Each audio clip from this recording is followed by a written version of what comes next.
पिछले क्लास में हम लोग इलेक्ट्रॉन के अनुगमन वेग या अपवाह वेग की चर्चा किए थे।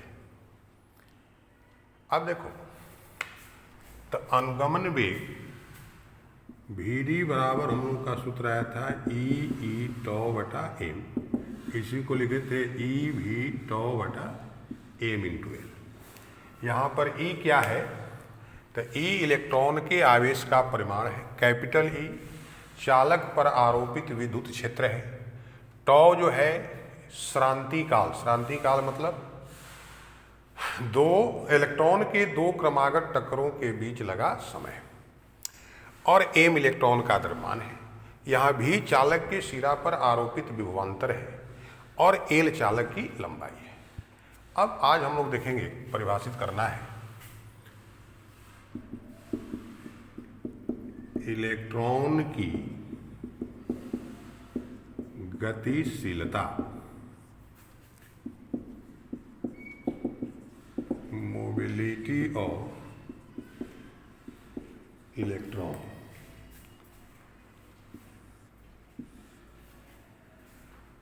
तो इसका परिभाषा है कि चालक के प्रति एकांक विद्युत क्षेत्र के कारण इलेक्ट्रॉन के अनुगमन वेग को ही इलेक्ट्रॉन की गतिशीलता कहा जाता है। तो प्रति एकांक विद्युत क्षेत्र के कारण चालक में इलेक्ट्रॉन के अनुगमन वेग को चालक में इलेक्ट्रॉन के अनुगमन वेग को इलेक्ट्रॉन का अपवाह वेग या अनुगमन वेग कहा जाता है। प्रति एकांक विद्युत क्षेत्र के कारण चालक में इलेक्ट्रॉन के अनुगमन वेग को इलेक्ट्रॉन का अपवाह वेग या अनुगमन वेग कहा जाता है। तो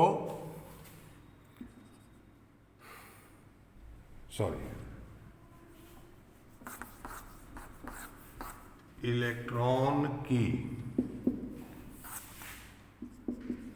गतिशीलता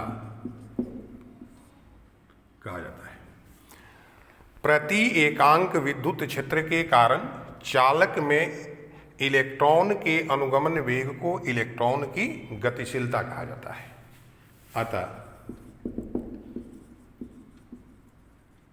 इलेक्ट्रॉन की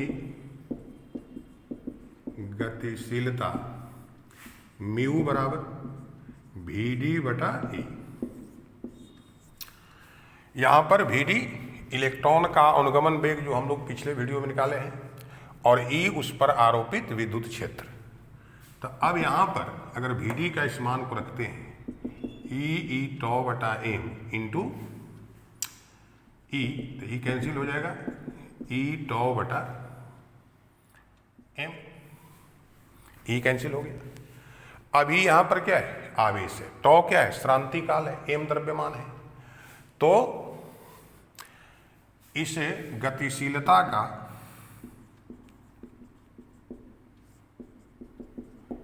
एसआई मात्रक, तो आवेश का क्या होगा? कूलम, समय का सेकेंड प्रति किलोग्राम, यानी कूलम सेकेंड पर केजी। और इसी आधार पर आप इसका विमा भी लिख सकते हैं।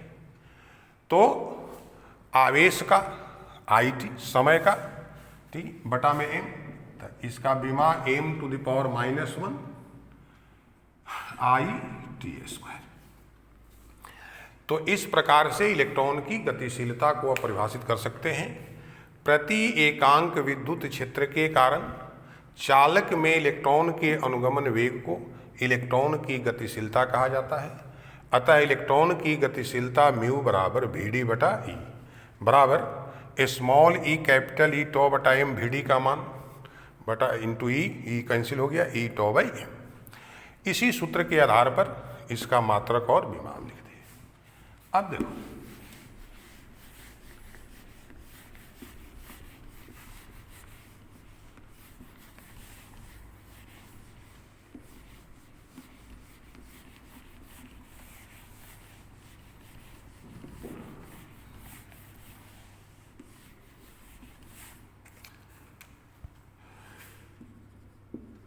अनुगमन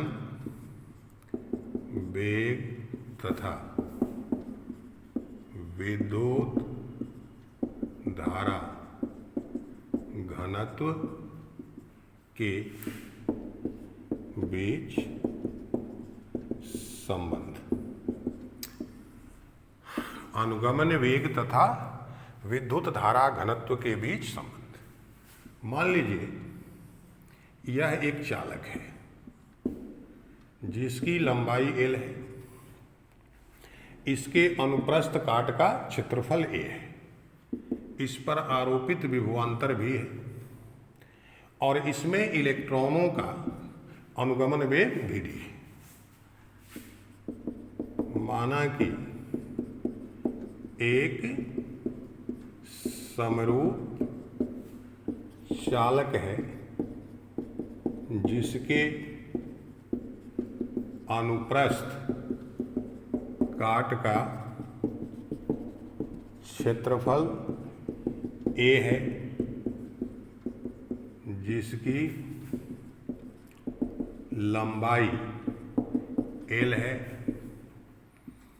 जिसके प्रति एकांक आयतन में स्वतंत्र इलेक्ट्रॉन की संख्या n है, जिस पर आरोपित विभवांतर भी तथा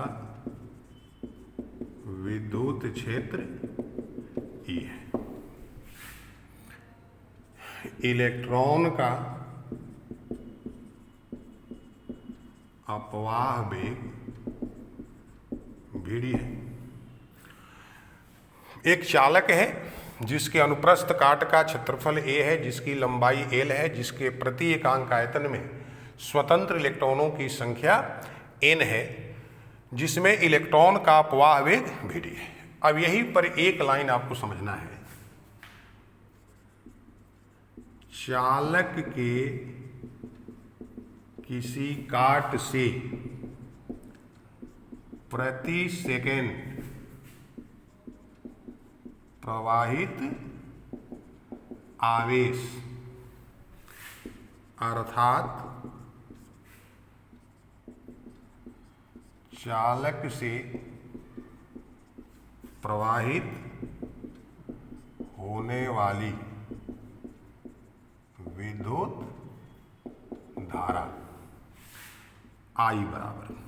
तो देखो अब इलेक्ट्रॉन का अनुगमन वेग Vd है, तब प्रति सेकंड यानी एक सेकंड में सभी इलेक्ट्रॉन के द्वारा तय की गई जो दूरी होगी वो Vd के बराबर होगी और तार के अनुप्रस्थ काट का क्षेत्रफल A है, तो एक सेकंड में A इंटू Vd आयतन के जो इलेक्ट्रॉन हैं वो हर काट से गुजरते चले जाएंगे।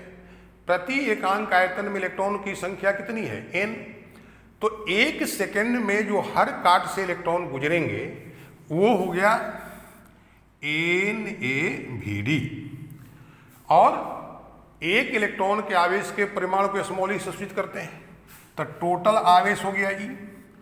तब प्रति सेकेंड NaVd इंटू ई आवेश चालक के हर काट से गुजरते चले जाएंगे और प्रति सेकंड गुजरने वाले आवेश को ही क्या कहा जाता है, विद्युत धारा। तो केवल यही एक लाइन समझना है। हम लोग कहते हैं कोई वस्तु का वेग 10 मीटर प्रति सेकंड है, तो 1 सेकेंड में वो कितनी दूरी तय करेगा? 10 मीटर। तो अगर इलेक्ट्रॉनों का अनुगमन वेग vd है तो 1 सेकेंड में मान लो यहां से यहां तक की दूरी जो है वो vd हो गई। अनुप्रस्थ काट का क्षेत्रफल a है तो इतने भाग का आयतन हो गया a इंटू vd। प्रति एकांक आयतन में स्वतंत्र इलेक्ट्रॉन की संख्या n है तो टोटल इलेक्ट्रॉन की संख्या जो इस काट से गुजर जाएगा वह हो गया a vd इंटू n, और संख्या इलेक्ट्रॉन की संख्या में आवेश e से गुना कर दिए तो टोटल आवेश a vd n इंटू ई, इतना ही आवेश प्रति सेकंड चालक के हर काट से गुजरते जाएगा, और प्रति सेकंड गुजरने वाले आवेश को ही विद्युत धारा कहते हैं। हम लोग इसको परिभाषित कर चुके हैं। तो I बराबर सूत्र क्या हो गया? Na Vd इंटू ई। तो अब देखिए इसको I बटा Vd बराबर लिख सकते हैं I बटा A Ne, और हम लोग पिछले वीडियो में पढ़ चुके हैं I बटा A को ही विद्युत धारा घनत्व कहते हैं। तो Vd बराबर सूत्र हो गया J बटा Ne। इस संबंध को याद रखना है, कई बार पूछा है कि इलेक्ट्रॉन के अनुगमन वेग और विद्युत धारा घनत्व के बीच संबंध स्थापित करें। तो Vd बराबर सूत्र क्या हो गया? I बटा A Ne, और I बटा A के जगह पर J, जहां J बराबर I बटा A विद्युत धारा घनत्व है। अब इसके बाद इस चैप्टर में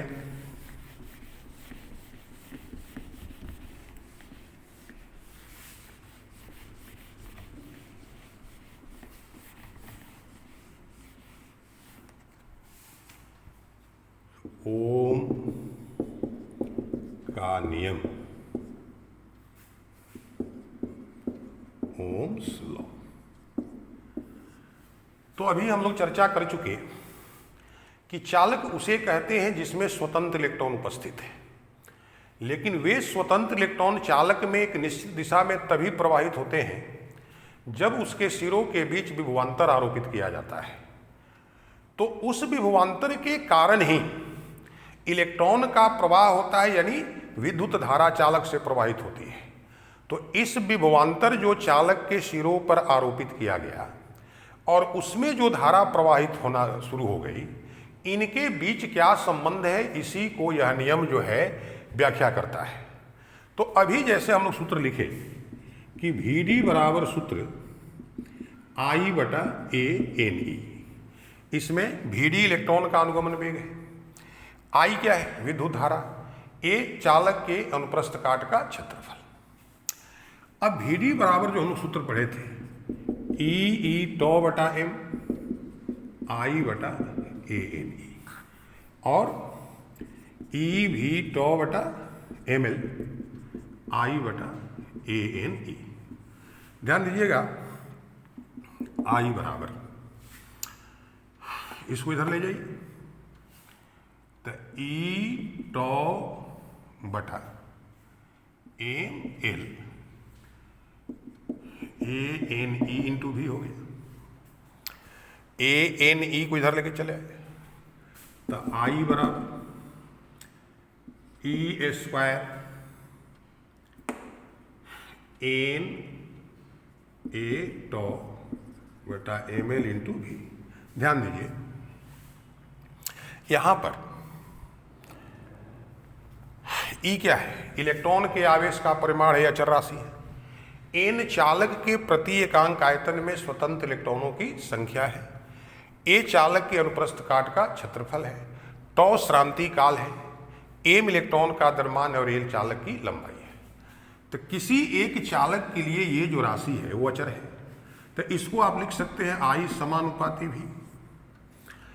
तो यहां से बात क्लियर हो गई कि चालक में प्रवाहित होने वाली विद्युत धारा उसके सिरों के बीच आरोपित विभवांतर का अनुक्रमानुपाती होती है। इसी को ओम ने नियम के रूप में प्रतिबद्ध किया।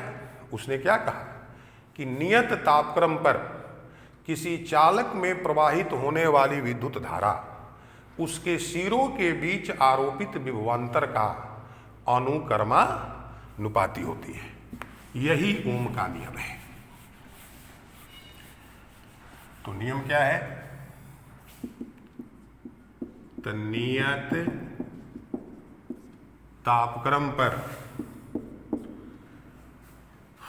किसी चालक से प्रवाहित होने वाली विद्युत धारा चालक के सिरों के बीच आरोपित विभवांतर का अनुक्रमानुपाती होती है। किसी नियत तापक्रम पर किसी चालक से प्रवाहित होने वाली विद्युत धारा चालक के सिरों के बीच आरोपित विभवांतर का अनुक्रमानुपाती होती है। इसी को बहुत सारे किताब में उल्टा भी लिखा हुआ है कि चालक के सिरों के बीच आरोपित विभवांतर उससे प्रवाहित होने वाली विद्युत धारा का अनुक्रमानुपाती होती है। लेकिन हमको यही उचित लगता है, क्योंकि धारा की उत्पत्ति कब होती है? जब विभवांतर को आरोपित करते हैं। तो धारा निर्भर करती है किस पर? विभवांतर पर। तो कि नियत तापक्रम पर किसी चालक से प्रवाहित होने वाली विद्युत धारा चालक के सिरों के बीच आरोपित विभवांतर का अनुक्रमानुपाती होती है। यही ओम का नियम है।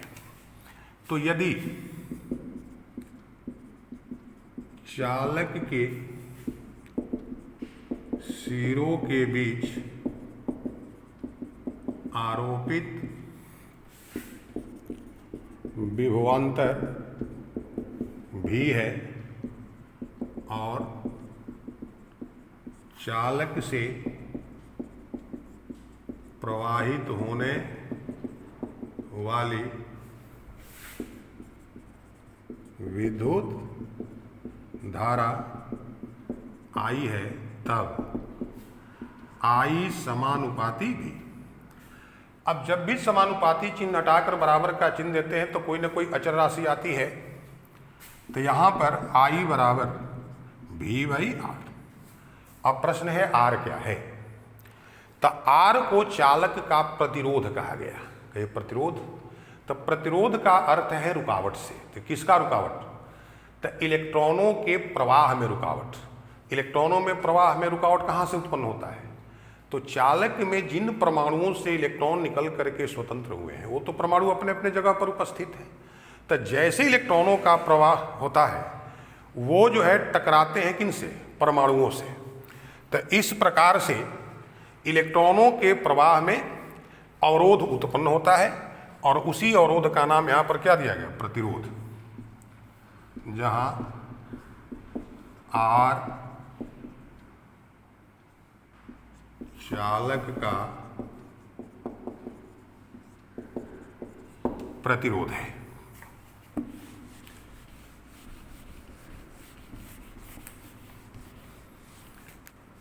अब देखो R बराबर सूत्र हो गया V/I। विभवांतर भी अदिश राशि है, विद्युत धारा भी अदिश राशि है, प्रतिरोध R भी अदिश राशि है। इस प्रतिरोध को का मात्रक विमा हम लोग लिख सकते हैं। तब विभवांतर का SI मात्रक हम लोग क्या पढ़े? वोल्ट बटा धारा का एम्पियर।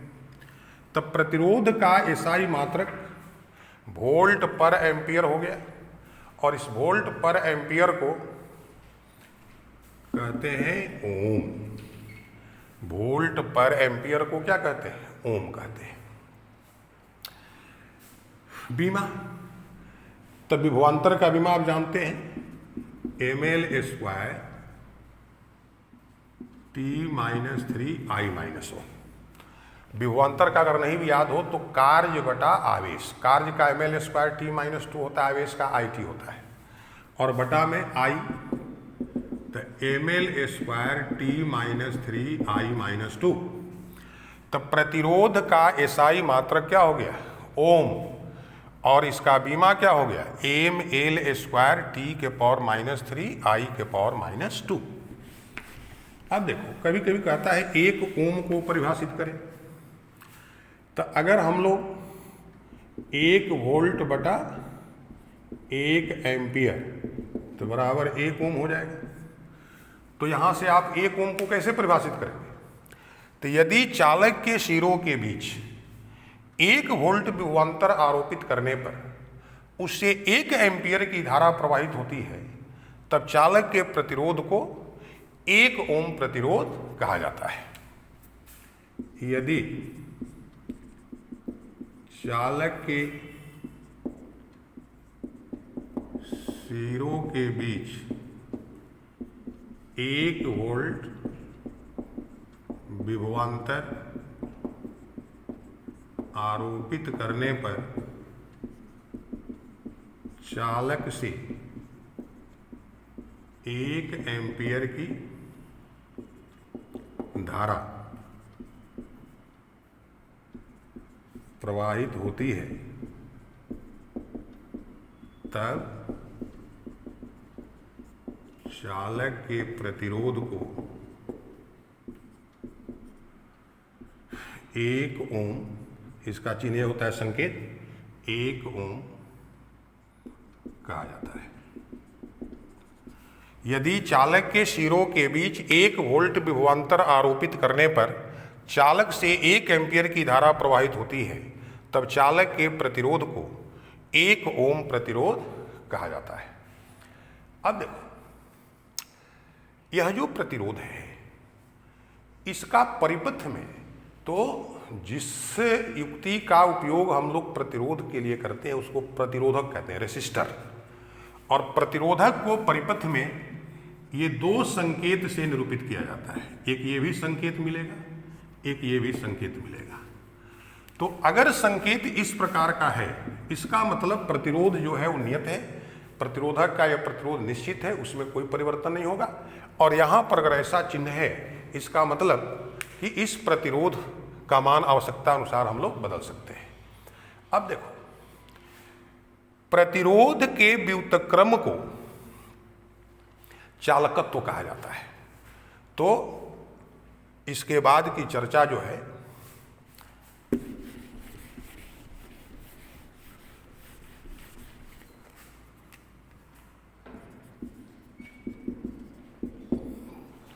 प्रतिरोध के व्युत्क्रम को